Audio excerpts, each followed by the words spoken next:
प्रिय विद्यार्थियों, मैं डॉक्टर पुष्पा मिंज, सहायक प्राध्यापक समाजशास्त्र, शासकीय चंदूलाल चंद्राकर कला एवं विज्ञान महाविद्यालय पाटन, जिला दुर्ग में कार्यरत हूँ। आज के व्याख्यान में कंटेम्प्रेरी इश्यूज इन इंडस्ट्री, उद्योग में समसामयिक मुद्दे, इस विषय के अंतर्गत लेबर लेजिस्लेशन, भारत में श्रम विधान या श्रम संनियम विषय का अध्ययन करेंगे। प्रिय विद्यार्थियों, आज हम श्रम विधान के भाग 2 में श्रमिकों की आवश्यकताओं को, उनके कल्याण कार्य के लिए जो भी अधिनियम बनाए गए हैं, तो बाकी तमाम सारे अधिनियमों का अध्ययन करेंगे। भाग 1 में आपने देखा कारखाना अधिनियम और उसके अंतर्गत विभिन्न जो प्रावधान दिए गए थे उसके बारे में हमने पढ़ा है।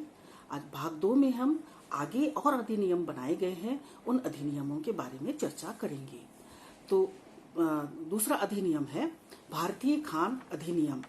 यह सन 1952 में पारित किया गया है। भारत में सर्वप्रथम खान अधिनियम सन 1901 में पास हुआ और इसे सन 1923, 1935, 1936, 1937, 1940 और 1946 में संशोधित भी किया गया। 1 जुलाई 1952 में नया खान अधिनियम बना, जिसे सन 1959 में संशोधित किया गया। नए खान अधिनियम की कुछ विशेषताएं हैं, इन विशेषताओं के बारे में थोड़ी सी चर्चा कर लें। पहला है अधिकार का क्षेत्र। यह अधिनियम जम्मू और कश्मीर को छोड़कर देश के सभी खानों पर लागू होता है। सुरक्षात्मक व्यवस्थाएं। यह अधिनियम कार्य करने वाले सभी श्रमिकों को कारखाना अधिनियम के अंतर्गत प्रदान की गई सुविधाओं एवं कल्याण संबंधी सुविधाओं को प्रदान करता है। तीसरा है कार्यविधि। खान के भीतर अथवा बाहर कार्य करने वाले दोनों प्रकार के वयस्क श्रमिकों के लिए कार्य के घंटे प्रति सप्ताह 48 होना चाहिए। पहले अनुसूचित उद्योगों में न्यूनतम मजदूरी के निर्धारण हेतु जो समय सीमा रखी गई थी, उसे अब 1961 में एक संशोधन के अनुसार हटा दिया गया है। अब तीसरा हम देखते हैं बागान अधिनियम। जैसे कि नाम से स्पष्ट है, भारत में चाय, रबड़, कहवा आदि के बागानों में बहुत बड़ी संख्या में श्रमिक कार्य करते हैं। अतः मजदूरों की सुरक्षा और संरक्षण के लिए और भी कुछ अधिनियम पारित किए गए हैं। उसमें सबसे पहला देखते हैं चाय जिला प्रवासी श्रमिक अधिनियम 1932। इस अधिनियम की प्रमुख बातें कुछ निम्न प्रकार से हैं, जिसमें है कि 16 वर्ष से कम आयु के बालकों को बागानों में काम के लिए तभी ले जाया जा सकता है जब वे अपने माता पिता के साथ हों, और जो विवाहित महिलाएं हैं वे भी उसी समय कार्य कर सकती हैं जब उनके पति का परमिशन हो। बिना पति की अनुमति के वे बागानों में कार्य नहीं कर सकते हैं। दूसरा है बागान श्रमिक अधिनियम 1951। यह अधिनियम सन 1951 में बागान मजदूरों के कल्याण तथा बागानों में कार्य करने की शर्तों को नियमित करने के लिए बनाया गया और यह अधिनियम राज्य सरकारों द्वारा लागू किया जाता है।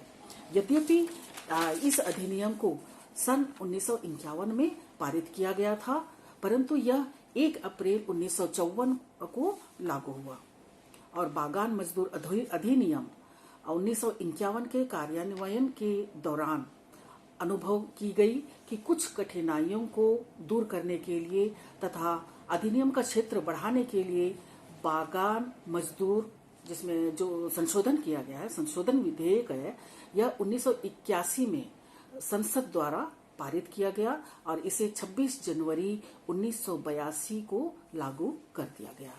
चौथा है परिवहन अधिनियम।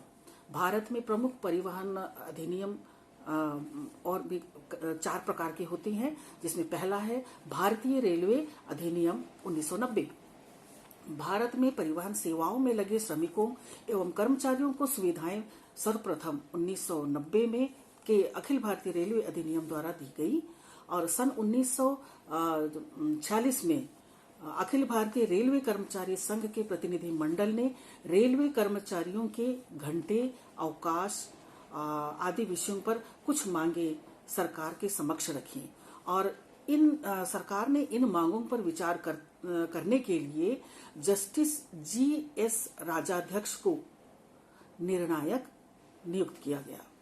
उन्होंने मई 1947 में अपना निर्णय दिया और उसके अनुसार क्या है, काम के घंटे, छुट्टी के नियम, साप्ताहिक अवकाश आदि के विषय में उन्होंने अपना मत दिया और जिसे भारत सरकार ने स्वीकार भी किया और परिणाम स्वरूप 31 मार्च 1951 में भारत में सभी रेलों में वे नियम लागू कर दिए गए और वर्तमान में भारतीय रेल अधिनियम 1989 जो है वो अभी तक प्रभावशील है। दूसरा है भारतीय व्यापारी जहाज अधिनियम। इस अधिनियम का पूर्णतः 1923 का व्यापारी जहाज अधिनियम था, जिसमें सन 1931, 1949 और 1951 में संशोधन किया गया। सन 1958 में पूरा अधिनियम को संशोधित कर दिया गया। तीसरा है कार्यविधि। खान के भीतर अथवा बाहर कार्य करने वाले दोनों प्रकार के वयस्क श्रमिकों के लिए कार्य के घंटे प्रति सप्ताह 48 किए गए हैं। आगे हम देखते हैं डाक कर्मचारी रोजगार अधिनियम, जो कि 1948 में किए गए। बंदरगाहों पर जहाजों से माल उतारने और जहाजों पर माल लादने वाले श्रमिकों के संबंध में सर्वप्रथम सन 1908 में भारतीय बंदरगाह अधिनियम पास किया गया और जिसमें सन 1921 व 1931 में संशोधन किया गया। इस अधिनियम के अनुसार श्रमिकों की भर्ती का नियमन किया गया और मार्च 1949 में भारत सरकार ने डाक कर्मचारियों की कठिनाइयों का निवारण करने हेतु डाक कर्मचारी योजना अधिनियम 1949 पास किया और यह जो अधिनियम है वह रोजगार कार्य के घंटे, कल्याण कार्य, सुरक्षा आदि के नियमों का वर्णन करता है। चौथा है मोटर यातायात कर्मचारी अधिनियम 1961। यह अधिनियम उन मोटर यातायात कंपनियों पर लागू होता है जिसमें 5 या अधिक कर्मचारी काम करते हैं। कार्य के घंटे सप्ताह में 48 और दैनिक 8 से अधिक नहीं हो सकते हैं। 15 वर्ष से कम उम्र के बालकों की नियुक्ति इसमें निषेध मानी गई है। तो इस प्रकार हम देखते हैं कि यातायात कर्मचारी अधिनियम, जो कि विभिन्न क्षेत्रों में, चाहे मोटर यातायात हो, डाक सेवा हो, जहाज सेवा हो या परिवहन सेवा हो, इसके बारे में भी अधिनियम लागू कर दिए गए हैं और जिसके अंतर्गत सभी अपने कार्य होते रहते हैं। पांचवा है मजदूरी संबंधी विधान। मजदूरों को मजदूरी किस प्रकार दी जाए, इस संबंध में भी कुछ अधिनियम बनाए गए हैं, जिसमें पहला हम देखते हैं मजदूरी भुगतान अधिनियम 1936। यह अधिनियम कारखानों, रेलों, कोयले की खान तथा असम एवं मद्रास के बागानों में कार्य करने वाले श्रमिकों पर लागू होता है। इस अधिनियम के अंतर्गत 400 रुपये या इससे कम मासिक वेतन पाने वाले श्रमिक ही आते हैं। दूसरा है न्यूनतम मजदूरी अधिनियम 1948। यह मार्च 1948 में यह अधिनियम पारित हुआ। इसके अनुसार केंद्रीय और राज्य सरकारों को किसी भी उद्योग में जिसमें 1000 व्यक्ति लगे हैं, उनकी न्यूनतम मजदूरी निश्चित करने का अधिकार दिया गया। इसी अधिनियम में ही हम चौथे अधिनियम की ओर चलते हैं, जो कि है सामाजिक सुरक्षा संबंधी अधिनियम। तो सामाजिक सुरक्षा संबंधी अधिनियम है, अतः हम इसमें देखते हैं कि श्रमिकों की सुरक्षा से संबंधित अधिनियम इसमें दिए गए हैं। पहला है श्रमजीवी क्षतिपूर्ति अधिनियम। जैसे कि नाम से स्पष्ट है, इसके अनुसार मजदूरों के कार्य के दौरान होने वाली दुर्घटनाओं का मुआवजा दिया जाना चाहिए। इससे संबंधित कुछ अधिनियम बनाए गए हैं जो कि 1923 में पारित किया गया, और इसके बाद 1923 में पारित करने के बाद में सन 1933, 1937, 1938, 1939, 1942, 1946 और 1949 और 1952 में इसका संशोधन भी किया गया। दूसरा कर्मचारी राज्य बीमा निगम, जो कि 1948 में पारित किया गया। इस अधिनियम के अंतर्गत विभिन्न उद्योगों में लगे हुए कर्मचारियों को बीमा के द्वारा सुरक्षा दी जाती है और बीमारी, प्रसूति काल, मृत्यु और चिकित्सा संबंधी सुविधाएं इन्हें श्रमिकों को प्रदान की जाती है। तो इस प्रकार से कर्मचारियों का बीमा कराने के बाद उन्हें कई ऐसे सहायता दी जाती है। तीसरा है कोयला खान प्रोविडेंट फंड तथा बोनस योजना अधिनियम। यह अधिनियम कोयले की खदानों में जो कार्य करते हैं सिर्फ उन्हीं कर्मचारियों पर ही लागू होता है। चौथा है कर्मचारी प्रोविडेंट फंड अधिनियम 1951। उद्योग में लगे हुए कर्मचारियों को प्रोविडेंट फंड के द्वारा सुरक्षा की व्यवस्था दी जाती है। यह असम चाय बागान प्रोविडेंट फंड अधिनियम 1955। यह अधिनियम असम के चाय बागानों में काम करने वाले श्रमिकों पर लागू होता है। मातृत्वकालीन लाभ अधिनियम 1961, जो कि महिलाओं को प्राप्त होता है। महिला श्रमिकों को प्रसूति काल में सहायता देने की व्यवस्था इस अधिनियम के द्वारा की गई है। यह केंद्रीय कानून है और विभिन्न राज्यों ने इन पर आधारित कानून पास भी कर दिए गए हैं। और लास्ट है सीमन्स प्रोविडेंट अधिनियम 1966। यह अधिनियम जहाज के कर्मचारियों की सुरक्षा के लिए है। अब सातवां जो विधान है उसके बारे में हम थोड़ी सी चर्चा कर लें। श्रम कल्याण संबंधी अधिनियम। तो भारत में श्रम कल्याण को बढ़ाने के लिए भी कई कानून बनाए गए हैं। वो क्या क्या है देखिए। कोयला खदान श्रम कल्याण अधिनियम जो 1947 में पारित किए गए। अभ्रक खदान श्रम कल्याण निधि अधिनियम 1946। असम चाय बागान कर्मचारी कल्याण निधि अधिनियम 1959। लोहा खदान श्रम कल्याण उपकर अधिनियम 1961। और इसके अतिरिक्त श्रम कल्याण संबंधी का अनेकों प्रावधान इसमें दिए गए हैं।